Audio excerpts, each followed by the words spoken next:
Hare Krishna, the microphone is not on. Can you switch on the microphone?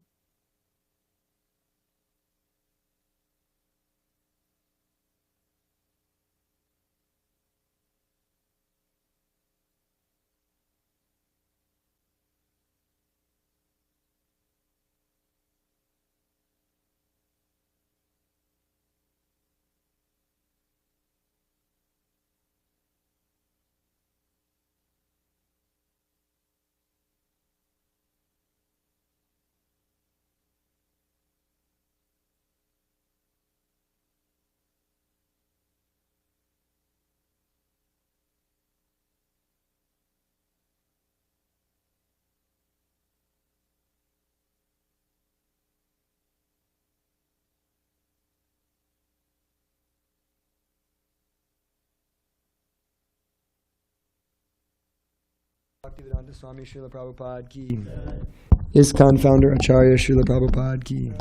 Jayam Vishnupad Paramahamsa Parivrajaga Acharya Stotarshta Shri Srimad His Divine Grace Srila Bhakti Siddhanta Saraswati Goswami Mahārāja Prabhupada ki. Ananta Koti Vaishnav Vrinda ki. Nama Acharya Srila Haridas Thakur ki. Prem Se Kaho Shri Krishna Chaitanya Prabhu Nityananda Shri Advaita Gadadhar Srivas Adi Gaura Bhakta Vrinda ki. Shri Shri Radha Krishna Gopa Gopinath Shamakun Radha Kun Giri Govardhan ki. Shri Vrindavan Dham ki. Shri Mayapur Navadvip Dham ki. Shri Chaitra Jagannath Puri Dham ki.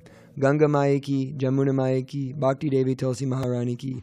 Harinam Sankirtan Yagya ki. Hare Krishna Mahamantra ki. Grantaraj Srimad Bhagavatam ki. Nitya Gaura Premanande. All glories to the assembled devotees. All glories to the assembled devotees. All glories to the assembled devotees.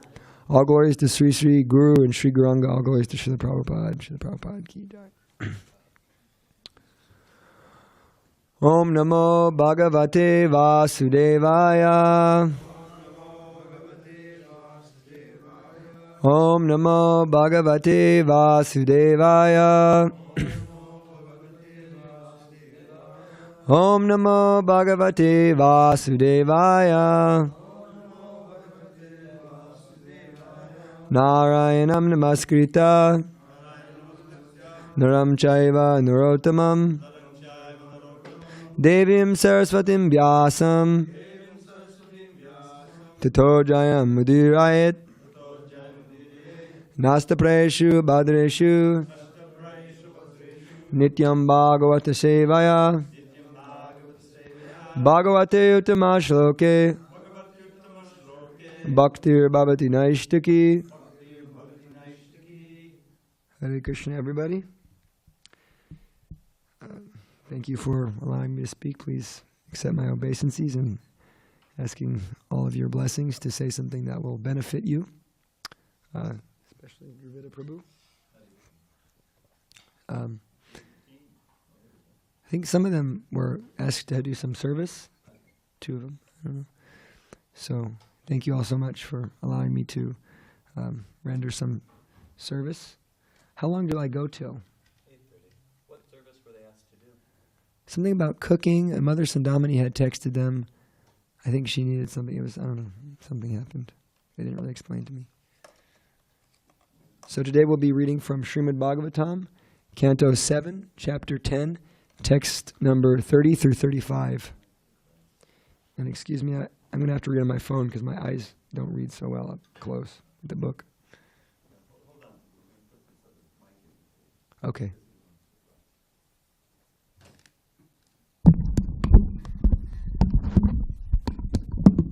Hare Krishna. So, reading from text, let's see, text 30. Read one word at a time from the translation. Okay.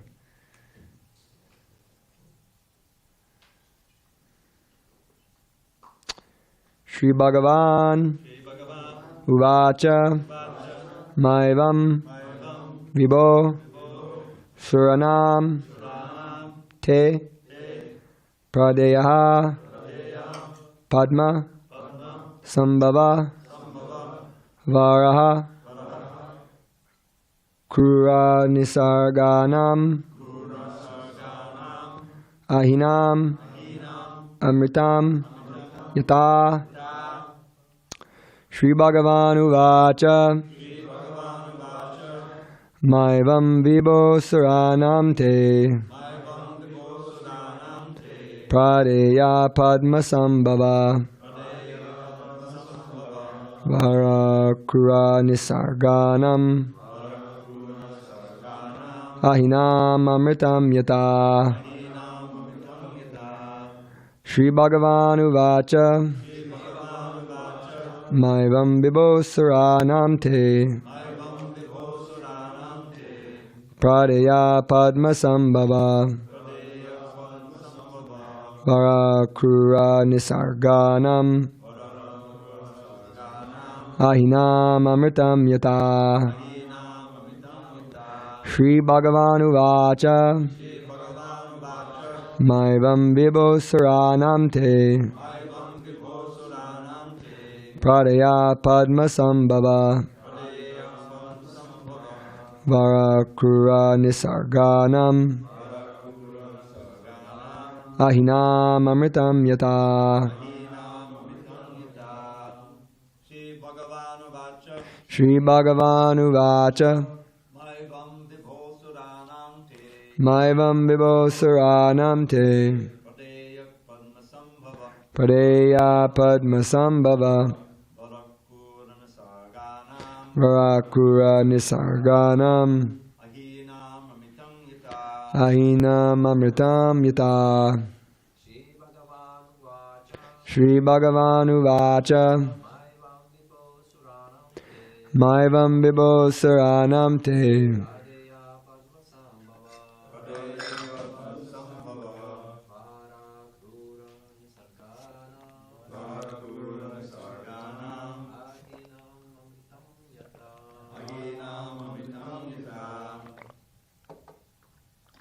Anybody else?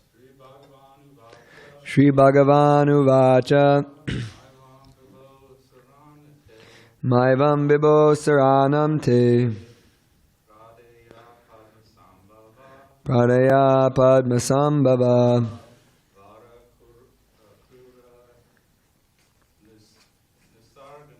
Varakura Nisarganam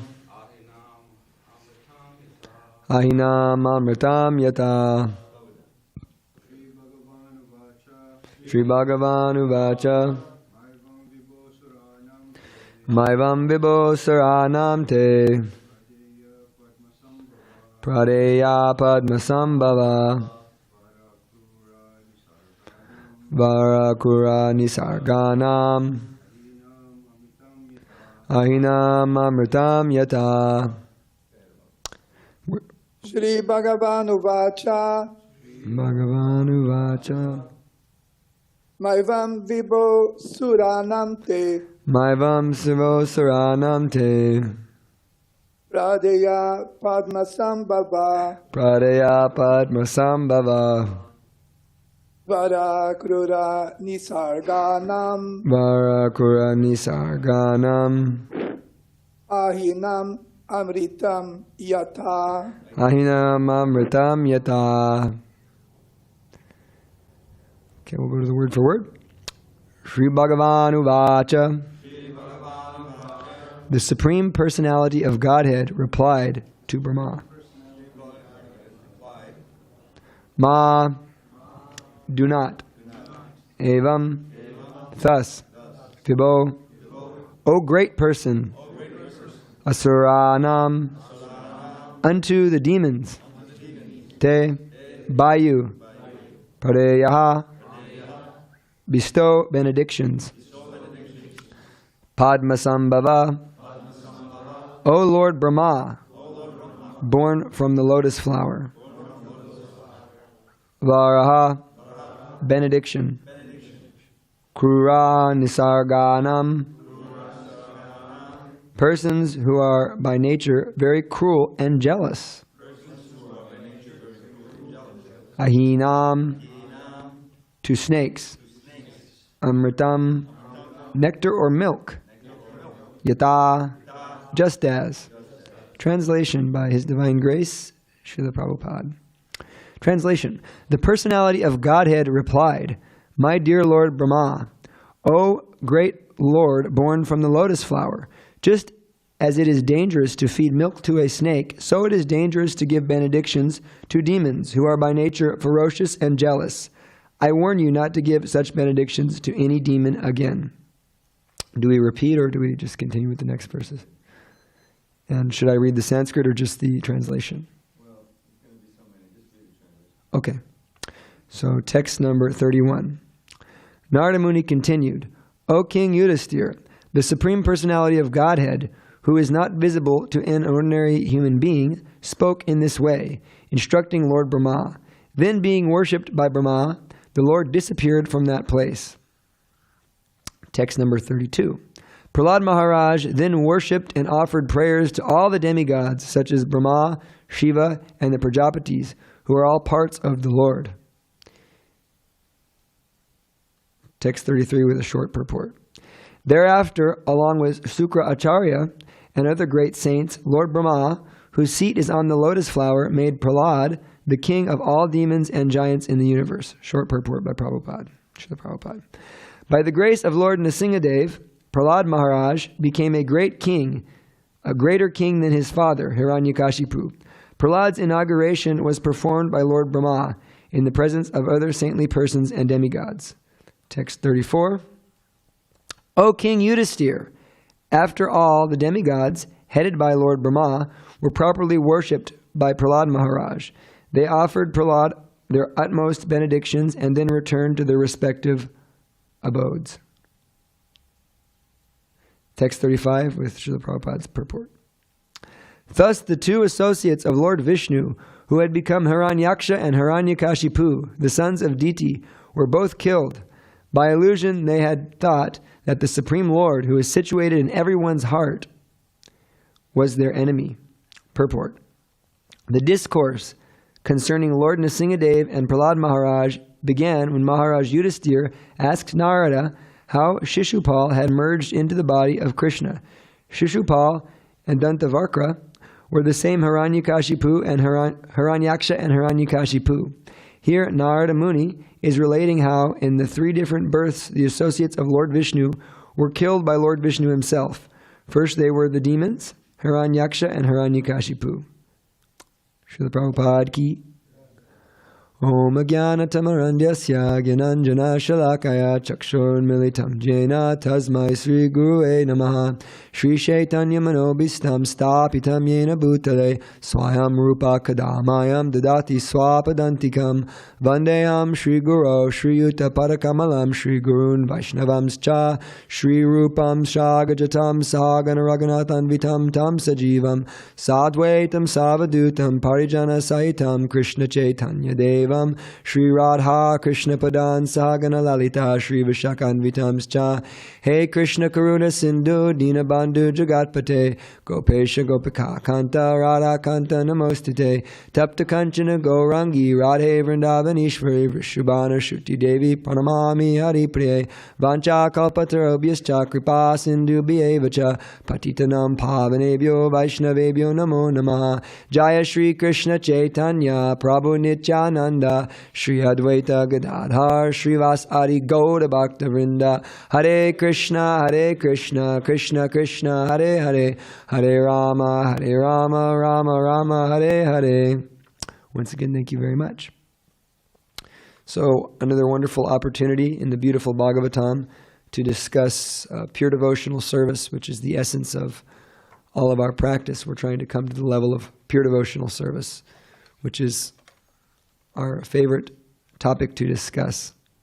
So I want to talk a little bit on verse 30, since this is the one we read, and then we'll go to the purport of Srila Prabhupada and analyze a little bit.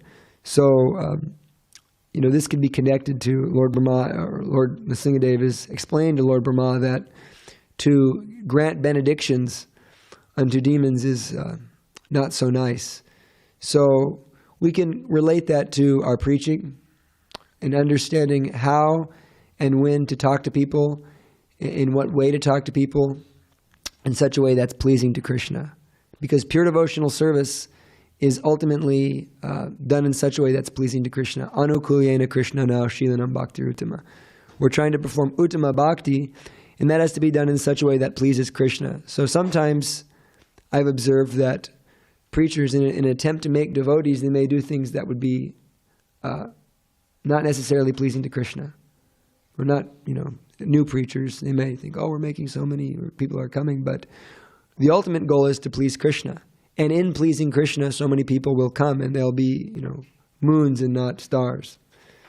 So we should understand that the way in which we present Krishna consciousness at any time, place, or circumstance, it's a benediction. Krishna consciousness is a great benediction. So presenting it in such a way that is especially pleasing to Krishna, and especially in line with the previous acharyas. That's also another part of that pure devotional service verse by Rupa Goswami.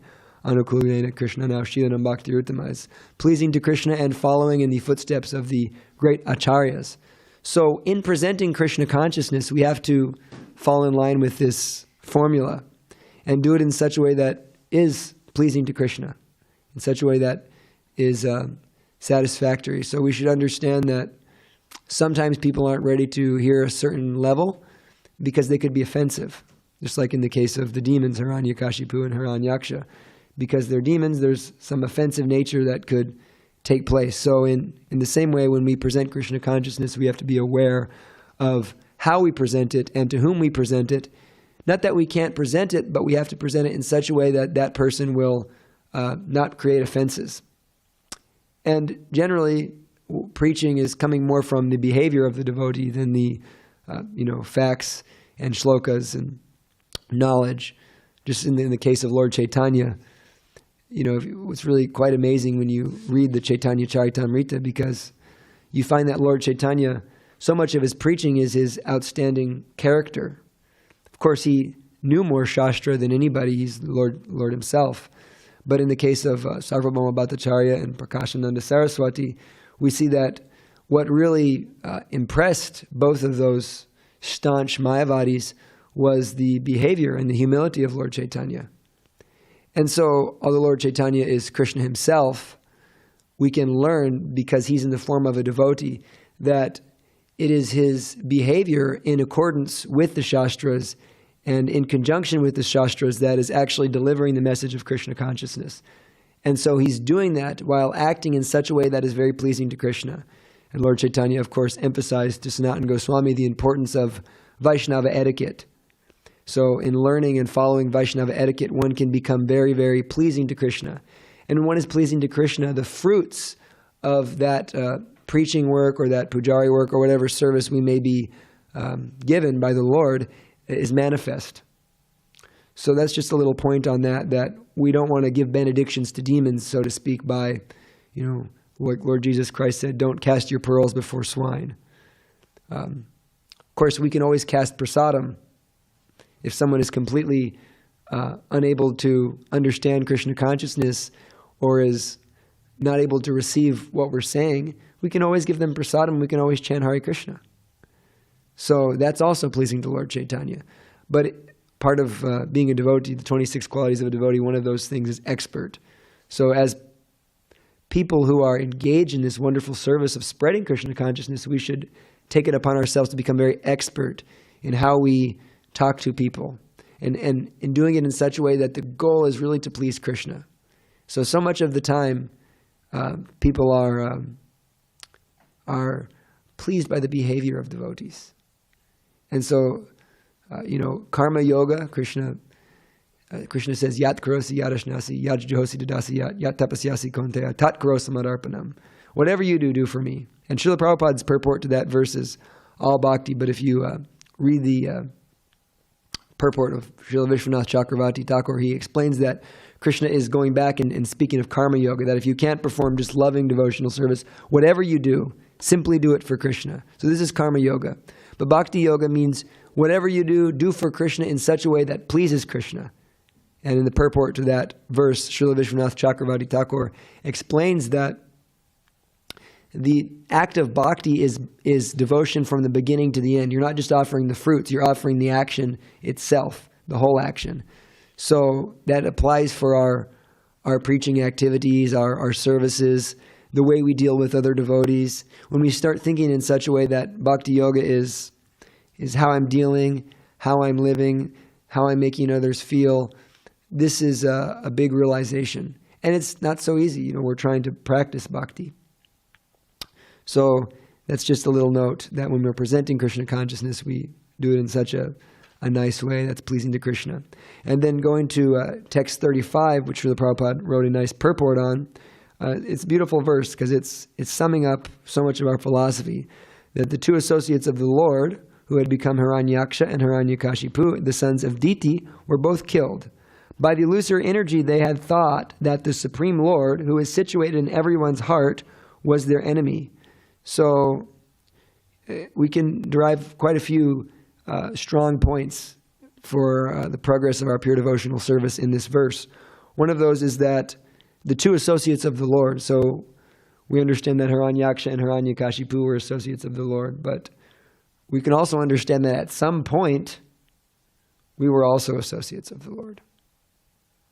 We have come from Krishna. Of course, we've been in this material world for an eternity, but at some point we also associated with Krishna.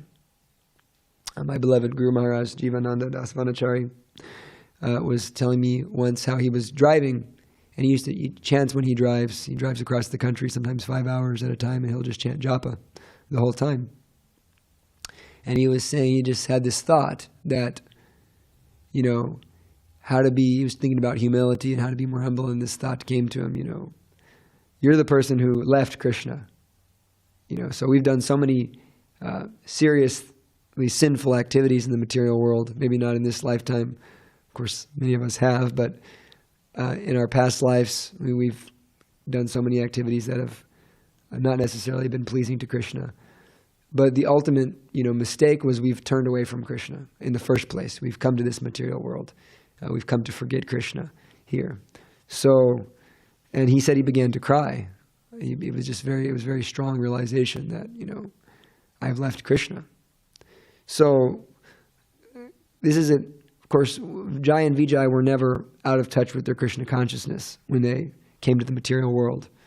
They were coming to the material world as a lila to assist the Lord in his pastimes. But we can also derive the lesson from this verse that they were associates of the Lord, and due to their coming to the material world and the influence of the material energy, they had thought that the Supreme Lord, who's situated in everyone's heart, was their enemy. That's a very strong statement. But if you analyze the materialist, the Lord is the enemy of the materialist. Although many of them would not admit. You say, Krishna is your enemy. You think of Krishna as an enemy. They would say, no, I love God. What are you talking about? But actually that's not the case. Because when we feel envy toward another person, when we feel anger toward another person, especially envy, because that's the main reason we've come to this material, this matsarya. When we feel that toward another person, who is it that we're really envious of? Of course, we're envious of Krishna. Last night, while speaking, someone came up, or someone had asked a question. Why is it that if Krishna is all attractive, are we sometimes attracted to the material? Are we, not sometimes, mostly all the time, attracted to the material energy? So the verse that came to mind was this, Bhogaishvarya prashaktanam te paritachedasam vivasyatmika buddhi samudana vidiyate. That the resolute determination to perform devotional service does not take place if one is too attached to opulence and sense gratification and is bewildered by such things. So there's a program here, there's a formula that Krishna is giving us in the second chapter of the Bhagavad Gita. Because this attachment or this attraction to the sense objects leads to lust. And lust arises because we're contemplating the objects of the senses. And anger arises. So this anger is ultimately anger at Krishna. We're not getting what we want. It's a type of matsarya also. Is I am very upset because things aren't the way I want them to be. And this is the result of lust. And because I'm not perceiving the world in the way that I wish, I become angry. And most people don't have the consciousness to direct that anger directly toward God, but it is toward God. It's toward the plan that He has created, that He has manifested in the world. So, and from the anger, of course, comes loss of intelligence, which is where we find most people in the world today. They're completely bewildered because they have no intelligence. And what is real intelligence? Real intelligence means to understand that I'm not this body. When we hear the word jnana or jnani in the Bhagavad Gita, it's referring to a person who is in knowledge of the nature of matter and spirit. Like we hear the verse, Bahunam janmanam ante jnanavan mam prapadyate, that one who's a jnani, one who has real knowledge, possesses real knowledge, he surrenders unto Krishna. So one who actually understands this reality of matter and spirit, he naturally surrenders to Krishna and renders service to Krishna. So this loss of intelligence is a big problem, because without intelligence one cannot understand what is good for them. And this is the nature of the modes of material nature. A good example is, for someone in the mode of goodness, we can look at something like intoxication and think, why would I ever want to do such a thing? It's literal poison.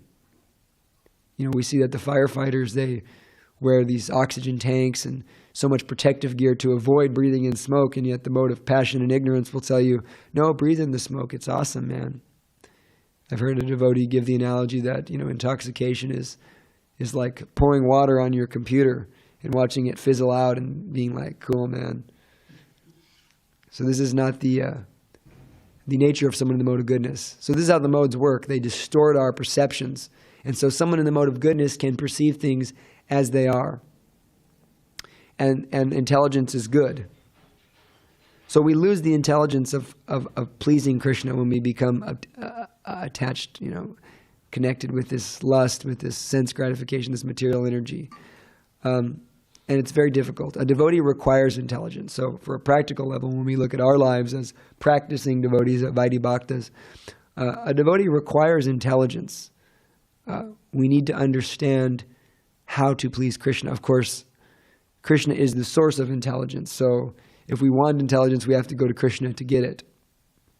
So there's a program we can follow, how to really, and good thing is Srila Prabhupada's program. It's perfect, but you can analyze it, understand why it works. We need mercy to get intelligence. So someone who's coming to the path of devotional service, it begins with some agyata sukriti, unknown devotional activity. Someone may have said Hare Krishna in a Harinam, someone may have taken some prasadam, someone may have even just appreciated a devotee. That's the beginning of agyata sukriti, that I appreciate these guys. They're pretty dedicated to what they're doing. And so that's the beginning of agyata sukriti. And then as agyata sukriti increases, one eventually gets the opportunity to meet a bona fide spiritual master. And from that point, have some intelligence. So Krishna is giving us gradual intelligence from that agyata sukriti. But as practicing devotees, we need serious intelligence to navigate our way through the very bewildering material energy. So we need the mercy of the devotees. This is the way. Yasya deve para bhaktir yata devi tatagaro tasyete katita hirta prakasanta mahatmana. That all the imports of Vedic knowledge come to one who has implicit faith in the Supreme Lord and in the Guru, the spiritual master. So it's this faith in the Guru that gives us so much mercy. We'll have faith in the Guru, faith in Prabhupada, and from that we get intelligence, we get blessings. And so the Guru, he gives us two very important things. He gives us sadhana, he gives us knowledge. This is transcendental knowledge, explains to us the Bhagavad Gita, helps us to understand, and he gives us a mission. And this mission is very important, this Vani Seva that the Guru is giving us, because the mission is what allows us to engage in the Tesham Satatam Yuktanam Bhajatam Priti Purvakam Tadami Buddhi Yogam Tam Yenamam Upayanti Te. That when we constantly engage in the service of Krishna, to those who are constantly engaged in serving me with love, I give the intelligence by which they can come to me.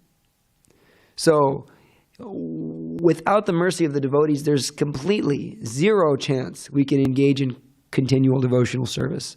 But if we just see how Srila Prabhupada has come and given us a program, it's all there in his books, whether you're a Grihastha or a Brahmachari. There's a program that Prabhupada has given us to engage in constant devotional service. And by that devotion and dedication to the service of Guru and Gauranga, one develops real intelligence. One can actually understand how to extricate themselves from the material energy. This is very beautiful. So we have this program. So we have to develop faith in Guru, Sadhu, and Shastra. And so where does faith come from? Because our intelligence will increase as we develop faith in this mission and in Guru and Krishna. So faith comes from hearing and chanting. So we have to have just enough intelligence to understand I should hear and chant. Because otherwise we're not necessarily so attracted to hearing and chanting. Maybe there's some attraction there, at least for me. There's some attraction, but I'm so attracted to material things still. There's so much Maya. But because of intelligence, one can understand, no, this is Maya. I know that if I do this, I'm going to get burned.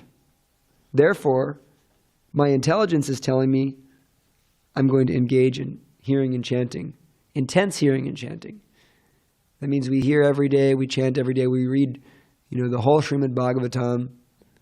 This is one of the great opulences of the Brahmachari ashram, is we can read the whole Bhagavatam. It's an opulence. We can study the scriptures. It's part of our duties to study the scriptures. So we have this opportunity to deeply immerse ourselves. And from that immersion in Shastra, we get this Shastrika Shraddha, this strong faith in Shastra. And that strong faith in Shastra gives us an immense amount of intelligence. Krishna is giving us intelligence. We understand that we have faith in the Guru because he's engaged in devotional service. So there's sentimental faith one can have in a spiritual master. Just because the whole family is in ISKCON worshiping Prabhupada. I believe in Prabhupada, or one can hear some mystical thing that Srila Prabhupada did, which of course is wonderful pastime of Srila Prabhupada, but that's not the source of our faith. Prabhupada was asked to perform a miracle. Prabhupada said, my miracle is this, that all these boys and girls are becoming nice devotees. So the real miracle of Srila Prabhupada is that he's given us these books. And we can have very, very real faith in Prabhupada and in our spiritual masters who are sincere followers of Srila Prabhupada by reading and hearing very nicely. So you can just break everything down. That why is it you were hearing about Hiraṇyākṣipu, Hiraṇyākṣa? They were killed by Lord Nṛsiṁhadeva, and because of illusion, they thought the Supreme Lord was their enemy. Like I explained, all the materialists think the Lord is their enemy. They may not say it, but they're fighting with the Lord. Hard struggle for existence. They're fighting with the stringent laws of material nature. They're fighting with the Lord in his form of Maya Devi. And they're not attracted to Krishna because they're attracted to Bhogaishvarya. They're attracted to material enjoyment and opulence. So by the mercy of the devotees, one may get a little Gyata Sukriti and have the opportunity to meet a bona fide spiritual master. And from that bona fide spiritual master comes Divya Gyan, comes real knowledge and real intelligence. When that real intelligence comes, if we have enough real intelligence to understand that I shouldn't engage in the illicit activities, although I'm attracted, I will not engage in such illicit activities. I'm going to engage my mind and senses in the process of Krishna consciousness, hearing and chanting about Krishna. And from serious hearing and chanting, we develop faith in Guru and Krishna. Faith in Guru and Krishna gives us the opportunity to get all the mercy, and all the imports of Vedic knowledge are revealed to such a person who has faith in Guru and Krishna. And with that faith comes determination to serve the mission of the spiritual master, which is the mission of Lord Chaitanya.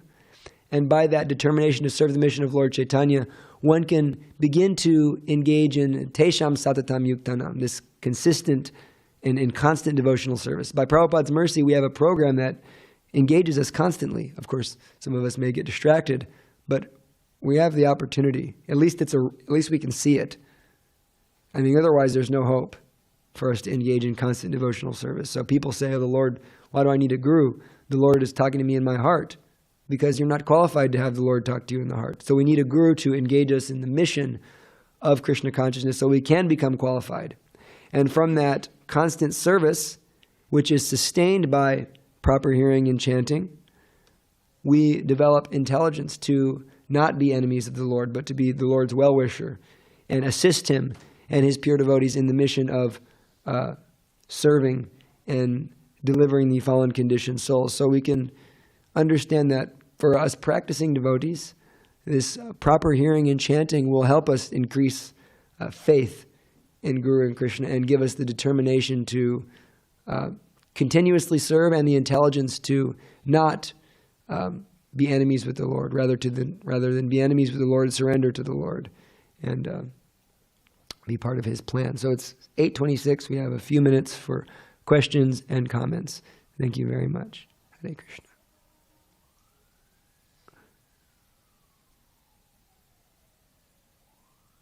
Krishna Bro, amazing class. Thank you. So in the first verse, you discussed like Lord is actually chastising Brahma in giving the boon to the demons, Yeah. like feeding milk to the snakes. Yeah. But we like what other option Brahma has? Like usually the demigods are supposed to be, if someone performs some austerities, they're supposed to give boons, right? Like in a general discussion point of view, is there a choice with the demigod to offer or not offer the boon? Well, we have free will, and we should always do what Krishna says. That's our best bet. So if the Lord is saying not to offer boons to demons, then it's best we don't. I mean, there's different examples of that too. Of course, there's Brigasura who was, trying to please Lord Shiva, and Lord Shiva gave him a boon, and that caused a lot of trouble for Lord Shiva. Yeah. It's bad intelligence. I mean, of course, we can see these are pastimes of the Lord, but there's lessons in there for us. We don't want to cast our pearls before swine and, go out and try to, help someone who's not at the level to help. We can give them prasadam, we can give them the holy name, but, there is with great power comes great responsibility. So to answer your question, of course, I'm not so qualified to say what the demigods do and don't do. But if the Lord is saying don't do it, then We can always bet on what the Lord is saying. Don't do it. That's the supreme. He overrides everything else. So they do have a choice. Yeah. So one more question, Prabhu. So in like Bhagavad Gita, Krishna tells ahankar vimudhatma kartaham iti manyate. Yes. Like so when an action is being performed, so there is for me a confusion of this like doership, like an action being done. That's a great question. So Krishna says, the living entities in this material world, and living entities bewildered by false ego, think themselves the doer of activities that are in actuality performed by the modes of material nature. So yes, ultimately, we're not the doer. Krishna is the doer. But we are the desirer. We are the desirer. Krishna says, Upadrasta nimantascha bharta bhokta maheshvara. He's the overseer and the permitter and the enjoyer. And he's situated in our heart as the super soul. So we're always going to be directed by Krishna. The question is do we want to be in the material potency or the divine potency or the Ladini Shakti? Because either way, if a devotee does something great, he never says, I did something great. He says, Krishna empowered me to do something great. Krishna fulfilled my desire to render devotional service. We can just take the beautiful example of Srila Prabhupada. Srila Prabhupada had a desire to render service to his guru, and a very intense desire, extremely intense desire to render service. And therefore Krishna empowered Srila Prabhupada beyond any comparison to perform. But Prabhupada never took any credit for himself. On the other hand, the materialist, he's also being empowered to be a nonsense. He's empowered in every way, shape, or form to be a nonsense. However, he's thinking, yes, I am the doer and I am doing nonsense. But both are being completely controlled by Krishna. There's a nice part of the 9th chapter of Bhagavad Gita we can analyze. Krishna says that the Mahatmas, the great souls, they're taking shelter of the divine potency. They're not under control of the material potency. And how is it? What is the process for getting, under that divine potency? Krishna says, Satatam kirtayantamam yadantastrijavaratah namashantaschimam bhaktya.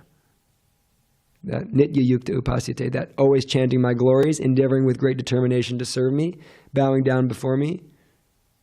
Such great souls are always united with me. So this is what Srila Prabhupada gave us. He gave us the opportunity to, with determination, go out and serve him, serve the devotees, and chant Hare Krishna and bow down before the deity. And so if we engage ourselves very seriously in the program that Lord Chaitanya and Srila Prabhupada has given us, we can enter into that divine potency. But still, we're under control. But we are the desirer. That's our free will. We don't choose where we're born. We don't choose so many things. But we always can choose what we desire. Yeah. Dravida Prabhu. Yeah,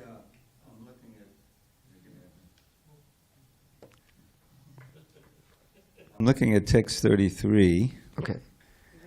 And it says there that thereafter, along with Shukracharya and other great saints, Lord Brahma, whose seat is on the lotus flower, made Prahlāda the king of all the demons and giants in the universe. Now, did they remain demons? I mean, did he try to reform them or something? It must have been some kind. I forget what happened later. Maybe he describes it afterward here.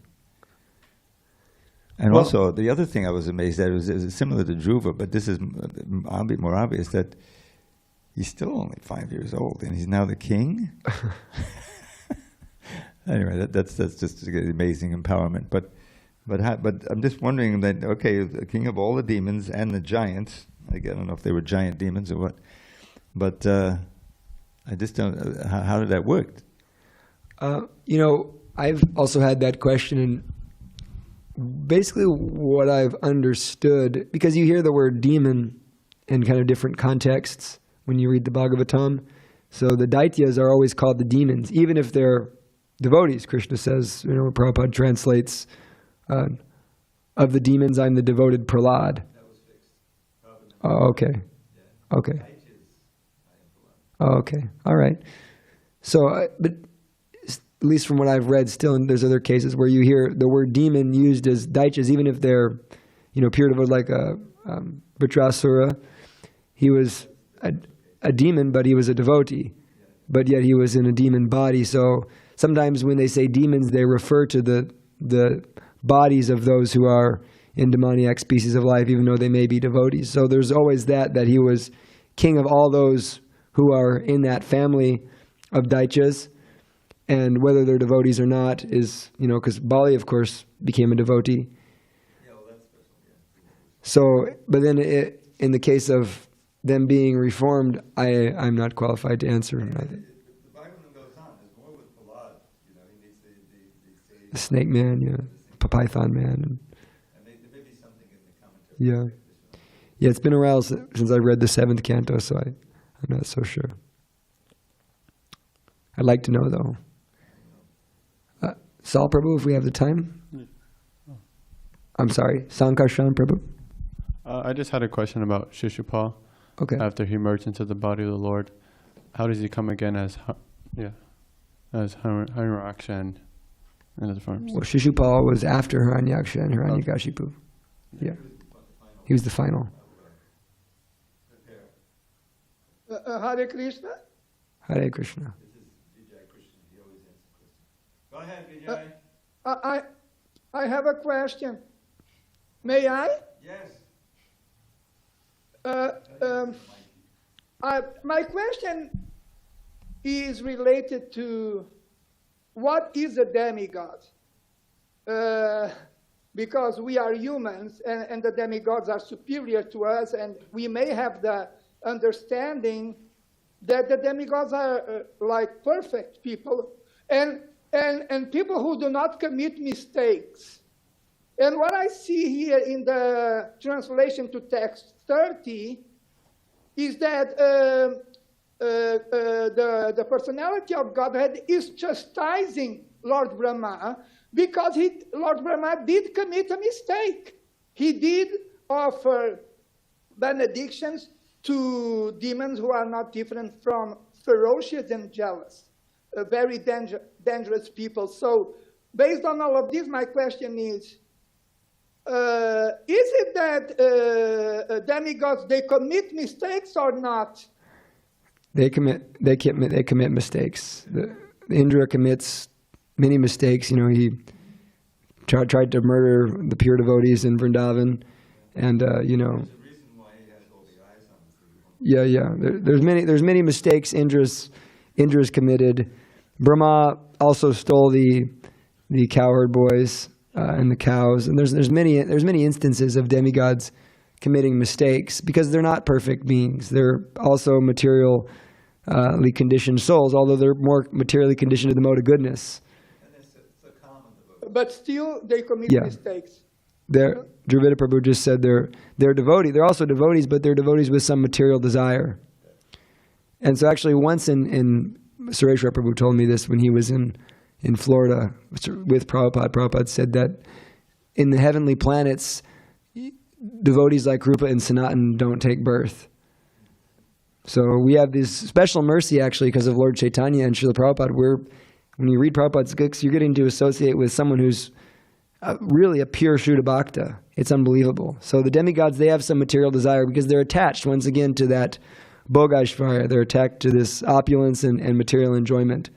So there's always potentiality for being bewildered if you're in the modes of material nature.